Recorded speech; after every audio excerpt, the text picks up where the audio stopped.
Hari Kamis sore yang lalu, oleh anugerah Tuhan, kami tiba dengan selamat di Semarang.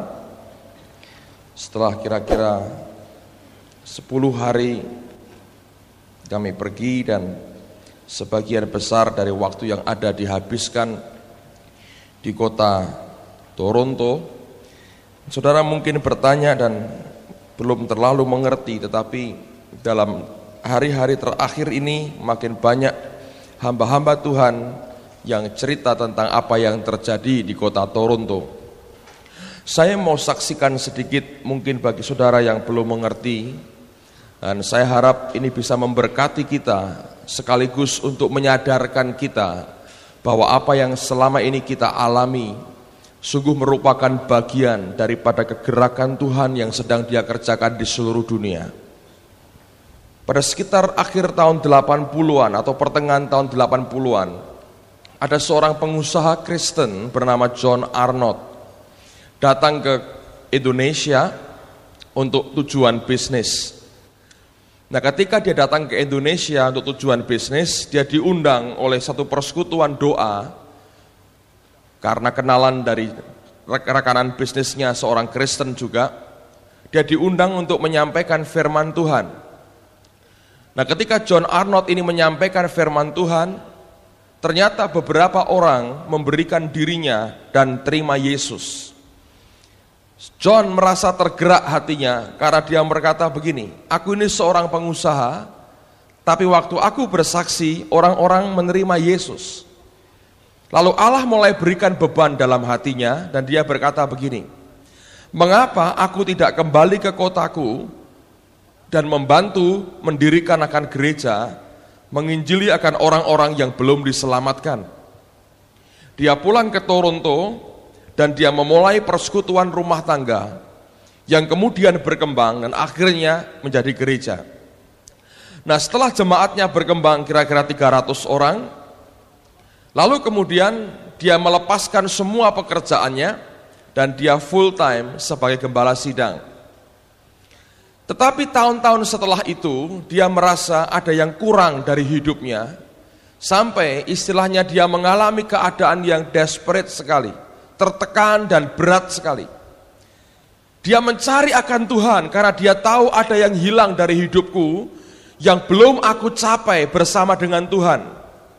Dan John mengalami kehausan dan kerinduan akan Tuhan, dia cari semaksimal dia bisa, bagaimana supaya aku bisa mendapatkan Tuhan lebih lagi. Saudara, tidak banyak orang yang punya hati seperti ini, tapi orang ini orang yang sederhana sekali. Kalau khotbah tidak pernah pakai dasi begini, saudara.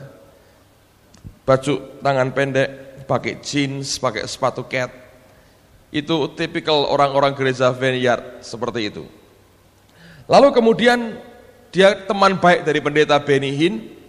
Tahun 92 Benny Hinn datang di kota Toronto. Dan itu persis dengan waktu saya juga datang ke sana dan ikut kebaktian yang sama, tapi saya nggak ngerti dia. Tapi dia bersaksi, dia datang pertama kali dalam KKR Benny Hinn waktu dia di Toronto tahun 92 bulan September. Dan sejak dia keluar dari KKR-nya Benny Hinn, dia pulang dari sana, dia menyaksikan betapa banyaknya orang yang disembuhkan, betapa besarnya manifestasi kuasa Allah.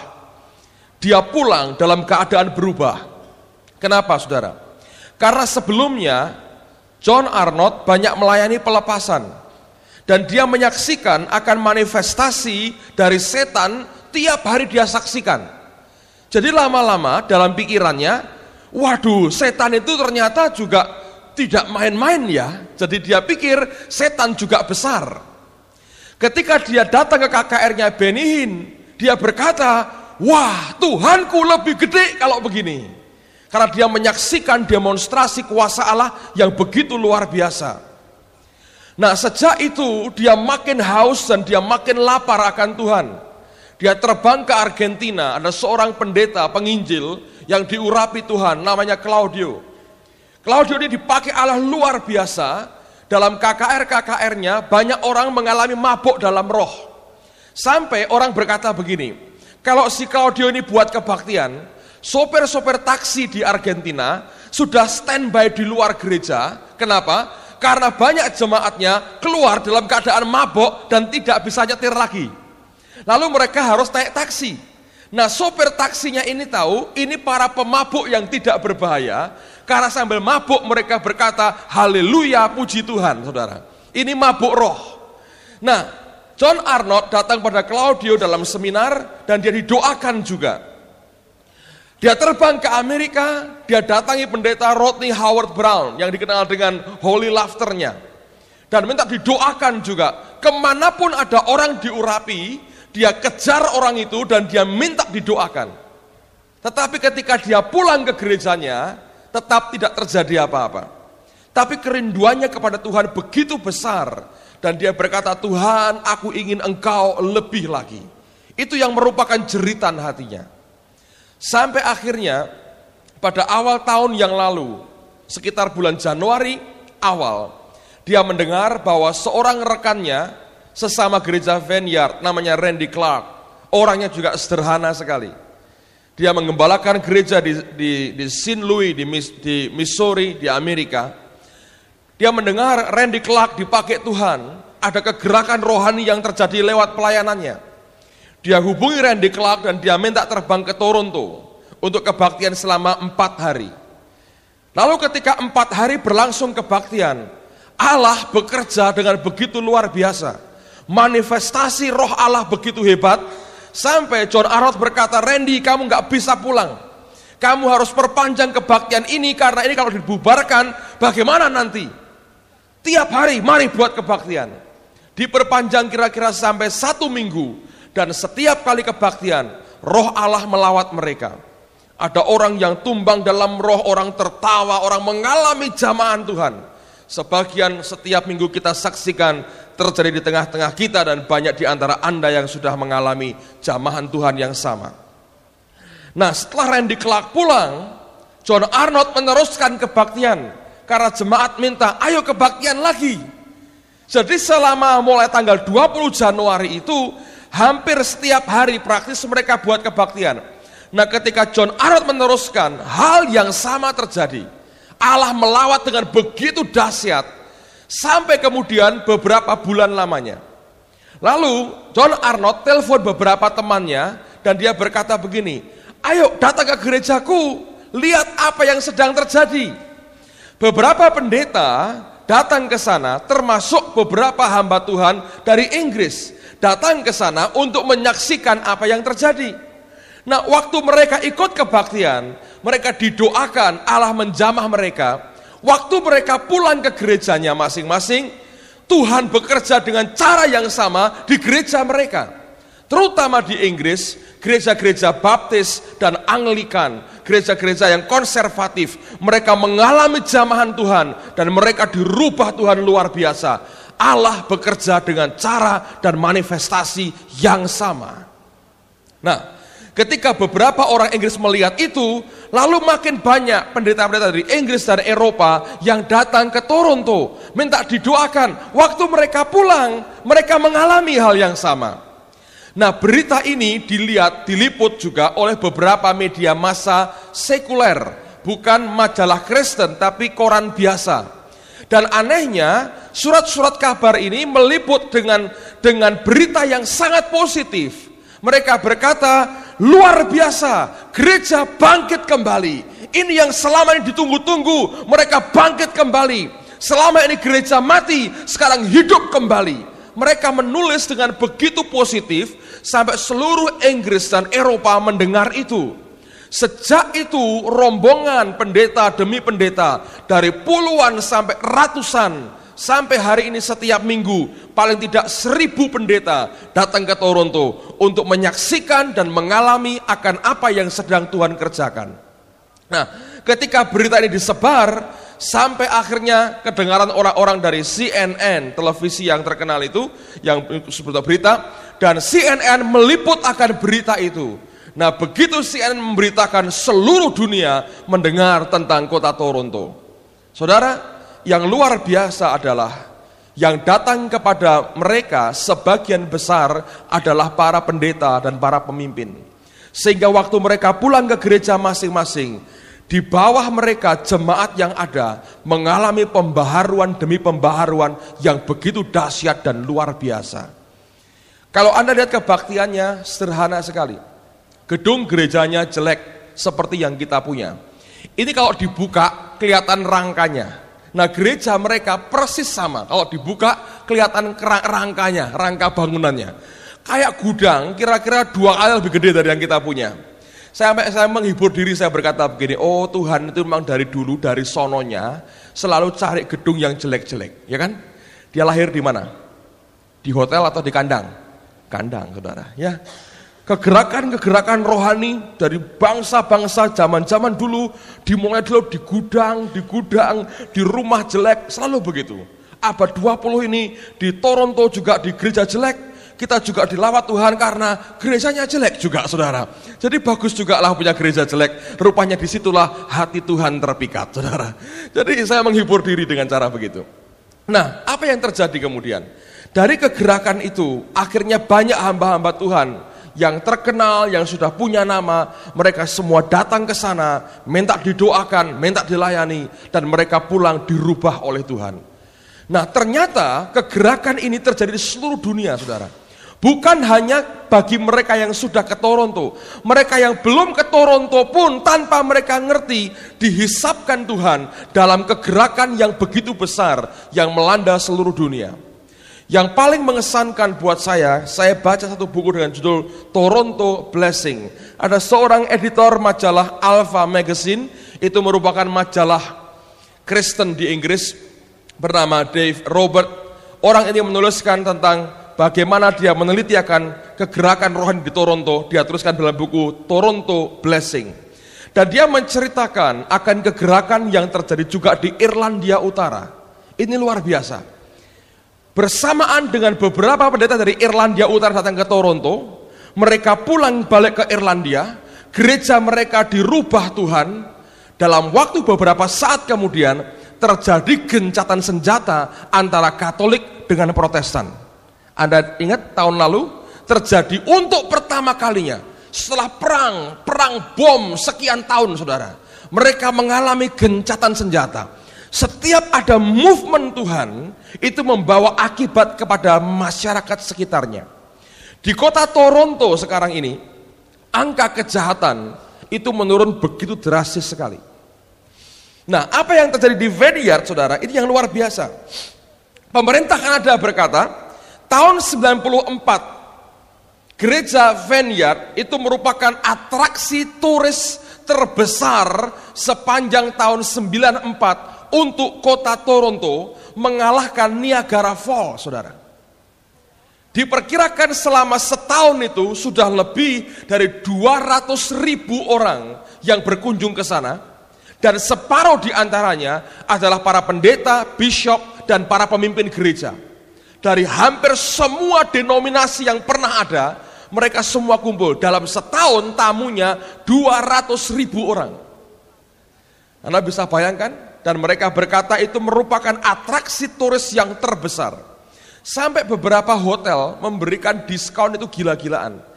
Kalau ada hotel yang harganya semalam Anda bermalam di sana $135 Kanada, kalau saudara itu tamunya Vineyard, Anda hanya bayar $59 per malam. Kalau Anda sewa mobil, berkata saya mau ke Vineyard, di korting begitu besar. Rumah makan hidup, hotel-hotel jadi banyak sekali, mereka senang sekali, dan mereka berkata begini, paling senang itu nerima tamunya Vineyard. Kenapa? Orang-orangnya baik, gak pernah ngomel, gak pernah maki-maki, gak pernah bentak-bentak, sabar orangnya, nurut. Pokoknya mereka hanya pagi keluar, nanti malam jam 2 baru pulang kebaktian, dan paling-paling lihat orang tiap malam pulang mabuk sambil ketawa-ketawa sendiri, saudara. Mabuk roh. Sampai memberkati akan kota sekitar. Anda naik taksi, berkata Vineyard, semua sopir taksi tahu, cepat sekali ngertinya. Karena selama setahun itu merupakan atraksi turis terbesar untuk kota Toronto. Nah, ada seorang hamba Tuhan namanya Paul Reid, saudara. Orang ini dari Irlandia Utara. Tahun lalu datang ke kota Toronto dan dijamah Tuhan dan dia pulang ke Irlandia Utara. Ketika dia pulang ke sana, Allah melawat gerejanya luar biasa. Dan kemudian dalam satu penglihatan, dia bertemu dengan Tuhan Yesus. Ini yang saya mau bagikan buat Anda pada pagi hari ini.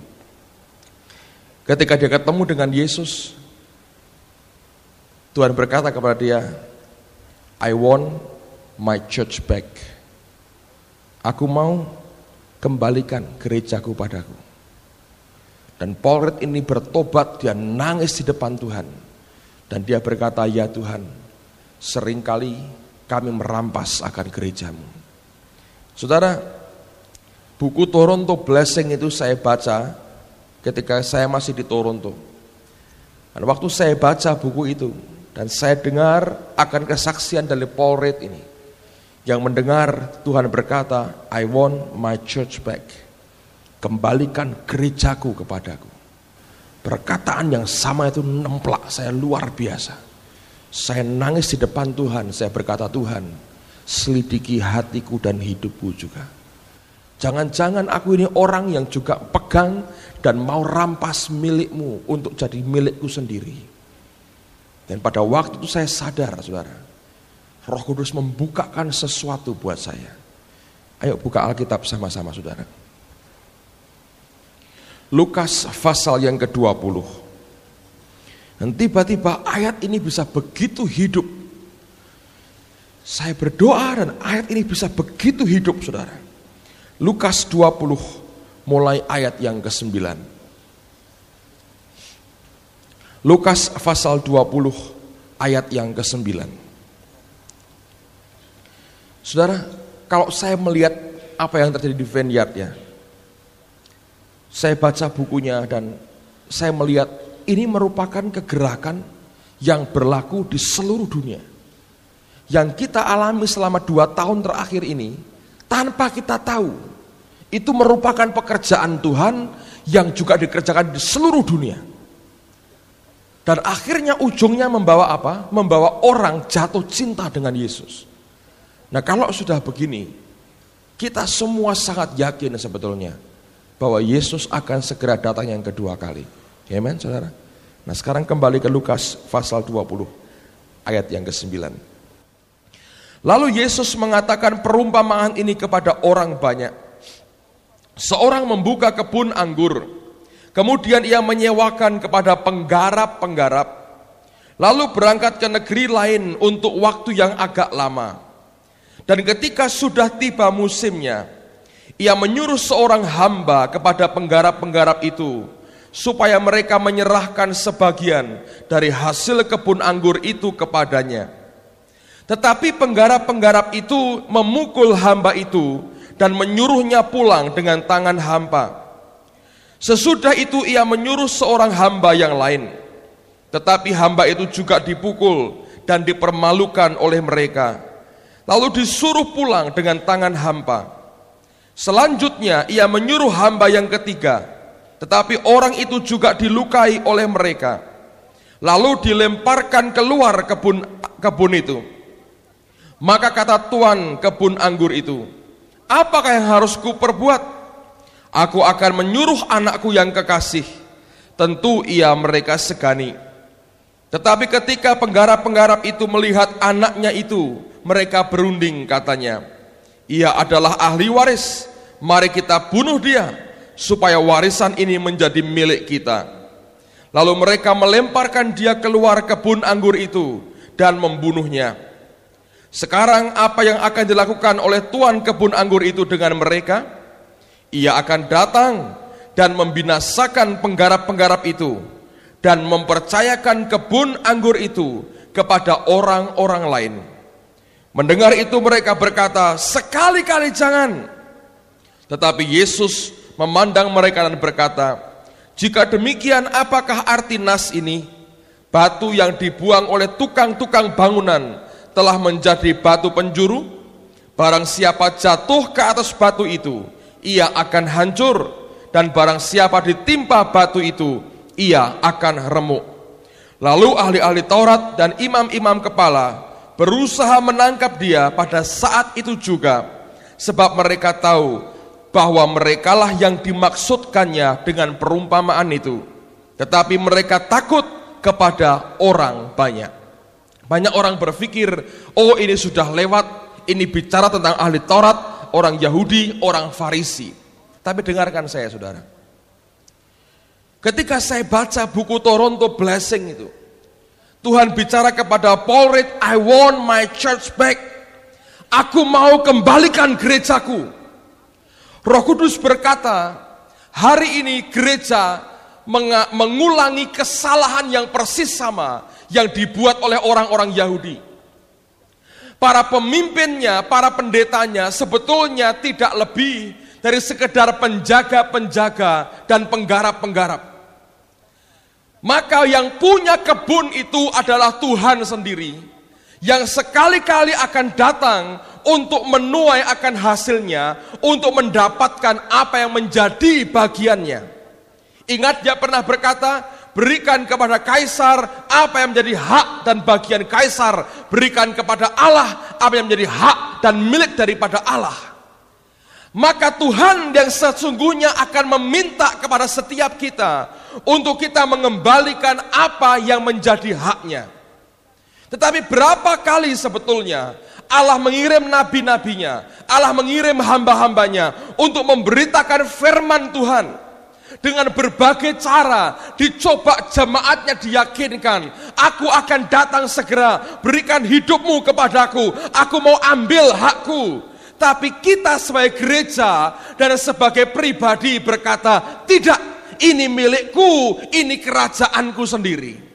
Saudara, kita ini berbuat seperti seorang pedagang yang tidak jujur, bahkan pedagang yang jahat. Dan dengar baik-baik.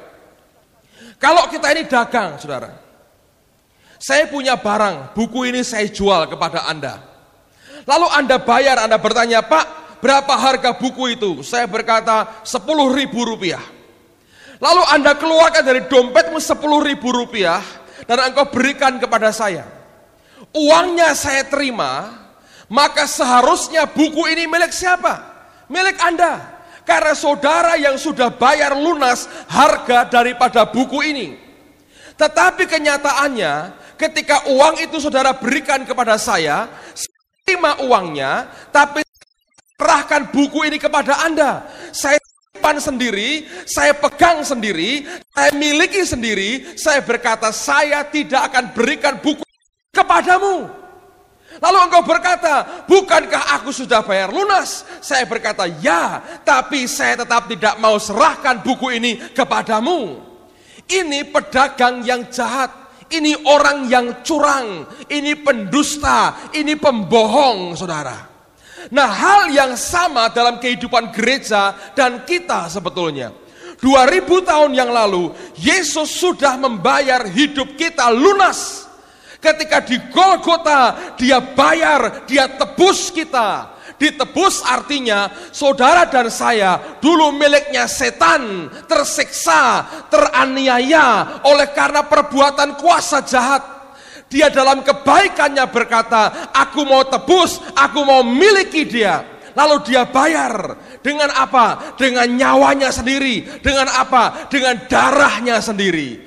Secara yuridis di hadapan Tuhan, saudara dan saya dan gereja ini tidak punya hak atas hidup kita masing-masing. Kita ini milik dan hak daripada Yesus sendiri. Nah, oleh karena dia yang punya hidup kita, kalau dia datang dia berkata, aku minta hidupmu, kita bahkan tidak punya hak untuk menawar apapun yang dia minta sebetulnya. Saudara, penggarap-penggarap ini hanya mengerjakan apa yang jadi milik Tuhan itu. Tapi ketika waktunya Tuhan itu mau ambil apa yang jadi haknya, penggarap-penggarap ini berkata tidak. Dan semua hamba-hambanya yang dikirim, mereka aniaya, bahkan mereka bunuh. Nah, hal yang sama dengan kehidupan kita. Ketika dia kirimkan nabinya, kirimkan hambanya, memberitakan kebenaran, kita bunuh dia, kita aniaya dia, kita tolak hidupnya, kita berdebat, kita berargumentasi, Demi apa sebetulnya? Mempertahankan apa yang seharusnya milik Allah, tapi kita mau rampas dari Tuhan kita. Dan ketika Roh Kudus membukakan ayat ini, saya berkata, Tuhan betapa ngerinya.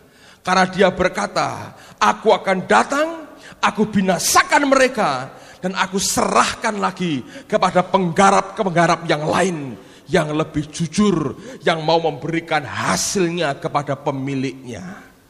Saudara, dengar baik-baik. Ada begitu banyak gereja yang diatur berdasarkan kemauan manusia dan bukan kemauan tuannya. Itu seperti seorang penggarap yang jahat sekali. Tapi ada banyak kehidupan yang kita atur menurut kemauan kita sendiri dan tidak seperti kemauan pemilik yang sebenarnya, yaitu Yesus sendiri.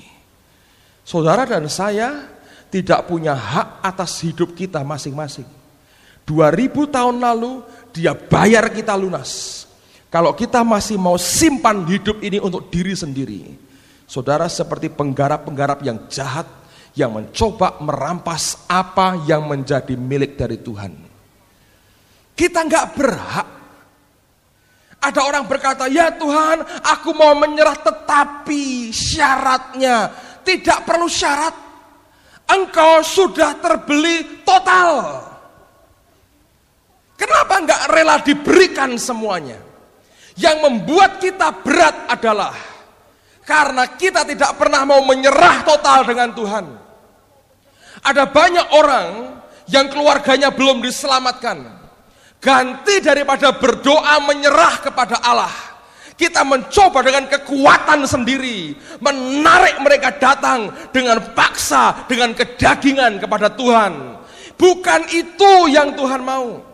Ada banyak orang yang berat kehidupannya, mencoba untuk cari jalan keluar. Saya beritahu saudara, kalau hidupmu itu dibanting Tuhan sekalipun, diinjak, dihancurkan dia, sebetulnya dia berhak, saudara. Saya tidak yakin dia berbuat itu, tapi sesungguhnya apapun yang dia mau kerjakan, dia berhak kerjakan itu. Sebagaimana setan pernah berhak dalam hidupmu, menghajar engkau habis. 2000 tahun yang lalu dia telah bayar kita lunas. Apapun yang dia mau, dia berhak melakukannya. Tapi bukankah kita tahu betapa besar anugerah dan kasihnya buat kita?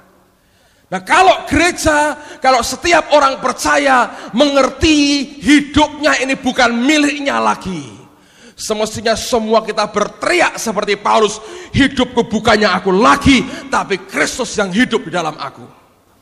Saudara, pernah dengar cerita tentang rumah yang disita paksa? Ada Pak Alek di sini, sering mungkin dapat kasus begitu. Sudah dijual kepada orang lain, nggak mau pindah, saudara. Nah, akhirnya aparat datang, gusur, robohkan bangunannya. Apakah Tuhan harus seperti itu dengan kita? Mari dagang dengan fair dengan Tuhan. Engkau dan saya seharusnya hancur di tangan kuasa gelap. Dia mau selamatkan, dia bayar pakai nyawanya. Tapi setelah itu kita berkata, ini milikku Tuhan. No way. Miliknya Yesus, saudara. Dia yang sudah bayar habis. Dan dia mau berkata, kalau engkau jadi penggarap-penggarap yang jahat, aku akan binasakan engkau, aku berikan kepada orang lain. Nah, dengar baik-baik. Ini yang sebetulnya Allah minta ketika dia berkata, I want my church back. Kembalikan itu gerejaku. Dan banyak orang kuasai berkata, tidak, ini gereja gua. Tuhan berkata, itu gerejaku. Kamu gak pernah bayar apa-apa untuk keselamatan mereka. Aku yang berikan nyawaku bagi mereka. Ketika saya baca, Roh Kudus templak hati saya, saudara. Saya berkata, Tuhan, bahkan aku sesungguhnya tidak punya hak untuk bisa menawar apapun yang Engkau minta. Berapa banyak orang Kristen sebetulnya adalah penggarap-penggarap yang jahat. Tuhan berkata, berikan itu kepadaku. Kita bertanya, untuk apa sih Tuhan? Apa Tuhan ya butuh ini? Itu namanya penggarap yang jahat, saudara. Setiap kali dia mau ambil hasilnya dari kita, dia punya hak mutlak. Engkau berkata, Tuhan kenapa diminta? Gua bisa bangkrut.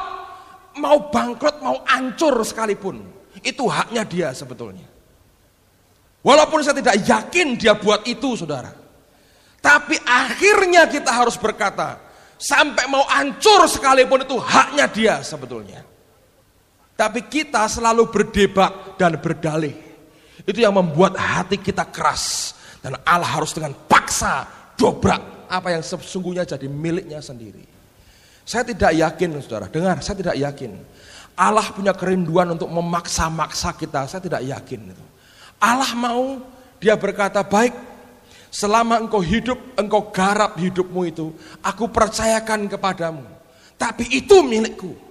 Ketika aku mau ambil, aku minta sesuatu dari hidupmu, beri, tanpa engkau pernah bisa tawar lagi. Dan kalau itu kita bisa dengan rela berkata, ya aku beri apa yang engkau minta. Saudara, engkau akan makin dipercayai oleh Tuhan dengan makin banyak hal dalam kehidupanmu. Kalau tidak, dengan hidup yang satu itu saja, Allah akan berkata, aku cabut, aku berikan kepada yang lain. Ada banyak orang terlalu banyak nawar dengan Tuhan, nggak sadar sih. Menurut saya, kalau saya ini pedagang, saya jual buku, sudah dibayar, nggak saya berikan. Bukan cuma nggak sadar, saudara. Ini orang nggak tahu diri, saudara, ngerti? Bocengli, saudara, ngerti? Nggak tahu diri.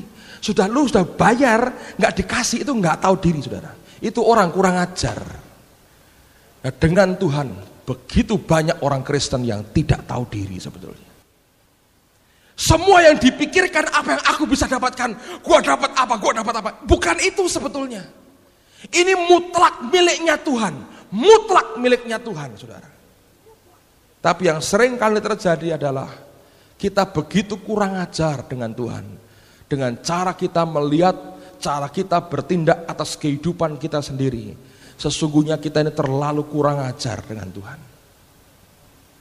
Ketika Tuhan perintahkan kita memberikan sesuatu atau berbuat sesuatu, kita dengan gampang nawar. Saya berkata, kita nggak punya hak untuk nawar, saudara.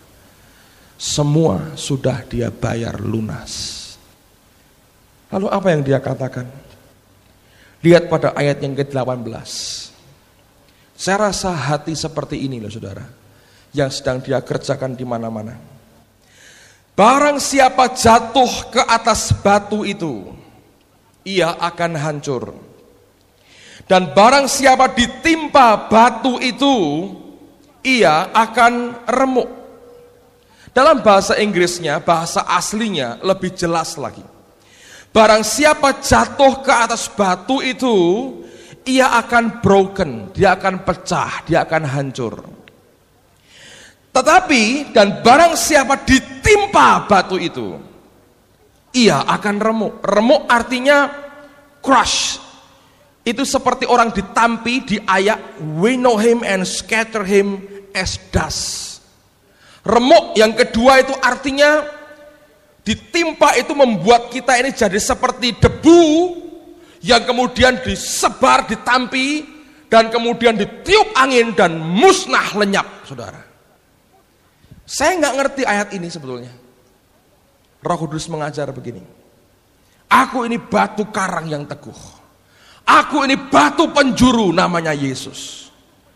Kalau orang sudah merasa jadi penggarap yang jahat, dia berkata, ada jalan keluar, yaitu pertobatan. Caranya bagaimana Tuhan? Dia berkata, aku beri dua pilihan. Engkau jatuh pada batu itu dan engkau broken, engkau bertobat. Atau kalau tidak, batu itu akan menjatuhi engkau dan engkau akan musnah seperti debu. Kata broken itu artinya pecah jadi beberapa bagian. Tapi kalau kata yang kedua, kata remuk itu seperti debu, hancurnya itu sudah halus sekali, saudara. Ditimpa oleh batu itu dan terbuang lenyap dari kehidupan kita. Nah, dengarkan baik-baik, saudara. Allah sesungguhnya tidak mau pakai cara yang kedua. Tuhan ingin setiap kita menjatuhkan diri kita pada batu itu dan berkata, aku bertobat Tuhan, karena aku ini penggarap kebun anggurmu yang jahat di hadapanmu. Selama ini aku mencoba menguasai terus kehidupanku, walaupun sesungguhnya aku tidak layak atas hidupku. Kita adalah raja buat hidup kita sendiri selama ini. Kalau engkau mau hancur, mau remuk, engkau jatuh pada batu itu. Engkau bertobat, hatimu hancur, berkata, Tuhan, aku bertobat, ampuni aku ini orang berdosa. Dia akan pulihkan kehidupan kita. Tapi kalau tidak, satu kali batu itu akan jatuh kepada kita. Dan kalau kita kejatuhan batu itu, kita berubah seperti debu, saudara. Lenyap semuanya. Nah, dengar, saya tahu fenomena di Toronto itu luar biasa. Tapi saya tidak percaya Roh Kudus dicurahkan dengan begitu limpah sekedar untuk membuat gereja itu merasa nyaman dan fun dan nikmat, saudara. Saya nggak percaya itu. Saya nggak percaya fenomena gejala pencurahan roh di gereja Vineyard di Toronto yang memberkati dunia ini sekedar supaya orang Kristen lihat orang menari-nari, ketawa-ketawa, gulung-gulung, nangis-nangis, jatuh-jatuh. Saya nggak percaya hanya itu. Itu hanya bagian yang paling awal sekali. Akhirnya kalau ditelusur terus, saudara, yang dimaui Tuhan adalah apa? I want my church back. Dan apakah kita berani terus sampai ke situ? Sekedar orang jatuh, orang ketawa, saya berkata sekedar begitu tidak akan tahan lama. Tapi yang dia kejar, yang dia minta adalah seluruh apa yang ada pada kehidupan kita. Randy Clark berkata pada waktu acara peringatan setahun Allah melawat mereka, dia berkata itu harganya mahal sekali. Dan banyak orang hanya sebatas manifestasi, orang ketawa, orang lompat-lompat, orang jerking, orang ketawa-ketawa, orang jatuh-jatuh, orang mutah-mutah. Kalau sekedar manifestasi begitu, saudara, tidak akan tahan lama. Itu bukan tujuan utama Tuhan.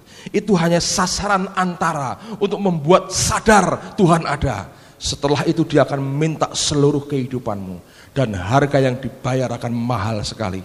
Kenapa? Karena seluruhnya dia minta. Sebetulnya enggak mahal, saudara. Tapi karena niat kita ini jahat. Yang dia minta itu hak. Yang dia punya itu miliknya sendiri. Tapi karena niatan hati ini jahat, saudara, kita berkata, aku mau pertahankan Tuhan hidupku sendiri. Dan itu yang membuat pada akhirnya kita sendiri yang mengalami kesulitan. Dan pagi hari ini saya mau beritahu saudara, dia beri alternatif. Apakah engkau mau broken, jatuh pada batu itu, ataukah batu itu harus jatuh menimpa kita? Kalau kita broken, kita jatuh pada batu itu, kita berteriak, kita bertobat di depan Tuhan. Tapi kalau kita kejatuhan batu itu punishment, itu hukuman dan murka Tuhan. Engkau akan dibuang seperti debu. Sekarang saya bisa ngerti ketika Daud bertobat dalam Mazmur 51. Coba buka ayat yang terakhir ini. Mazmur 51. Lihat pada ayat yang ke-19. Mazmur 51 ayat yang ke-19. Dia bertobat dari dosanya, dari perbuatan jinahnya, dan dia berkata begini, korban sembelian kepada Allah ialah jiwa yang hancur. Hati yang patah dan remuk tidak akan kau pandang hina, ya Allah. Dalam bahasa Inggris dia berkata, korban sembelian yang berkenan kepada Allah adalah a broken spirit, roh yang broken, roh yang hancur. Dan dia berkata, hati yang patah dan remuk, a broken and a contrite spirit, roh yang remuk, roh yang patah, tidak kau pandang hina, ya Allah. Dan dia ngerti sebetulnya, pada waktu dia mengalami kehancuran dalam hatinya, dia jatuh pada batu itu, saudara.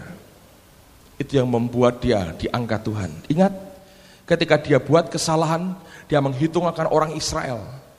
Tuhan beri dia pilihan, kamu mau hukuman yang apa, Daud? Dia berkata, biarlah aku jatuh di tangan Tuhan daripada jatuh di tangan musuhku. Dia mau jatuh pada batu itu, ada brokenness, kehancuran dalam hatinya. Saya rasa saudara, ini yang sedang Allah kerjakan pada akhir zaman. Tanpa pertobatan, tanpa kehancuran hati, sadar bahwa kita tidak pernah punya hak atas hidup kita sendiri. Selama kita masih mau pegang hidup kita, saya mau beritahu saudara, kita akan jadi penggarap-penggarap yang jahat.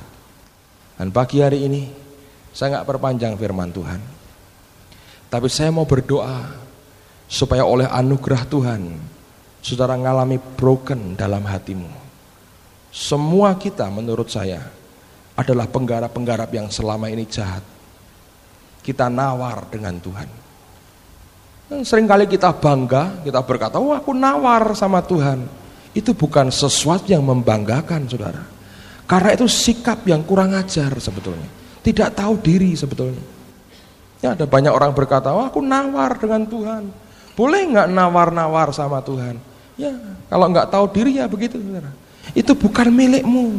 Hidupmu itu bukan milikmu. Kenapa harus nawar-nawar? Saya ditemplak Tuhan. Tuhan suruh saya ke Toronto pada waktu lalu. Saya nawar. Masa saya harus ke Toronto? Ngapain Tuhan? Jujur saya tanya. Tapi Allah ya sabar. Diberitahu ini loh, kamu harus ke sini karena ini. Ngerti itu? Dia diomongin. Lama-lama ketika saya baca ayat ini saya malu. Gua ini nggak tahu diri ternyata. Ini miliknya siapa? Miliknya dia. Tapi apapun yang dia mau, kita nawar, saudara. Kenapa? Karena kita merasa memiliki. Dan Tuhan itu Allah yang baik loh. Dia hanya ambil bagiannya. Engkau yang garap, engkau terima bagianmu. Tapi kita mau rampas semuanya. Apa masih mau mempertahankan gaya hidup seperti itu, saudara? Enggak akan tahan lama kekristenanmu. Tidak akan tahan lama. Kecuali engkau mengizinkan dia untuk membawa engkau mengerti dan makin cinta dengan dia. Memberi semua yang engkau ada balik kepada dia kembali. Saudara, bersyukur dengan apa yang dia kerjakan selama 2 tahun terakhir. Ingat, ini bukan sesuatu yang hanya kita yang alami. Seluruh dunia sedang mengalami.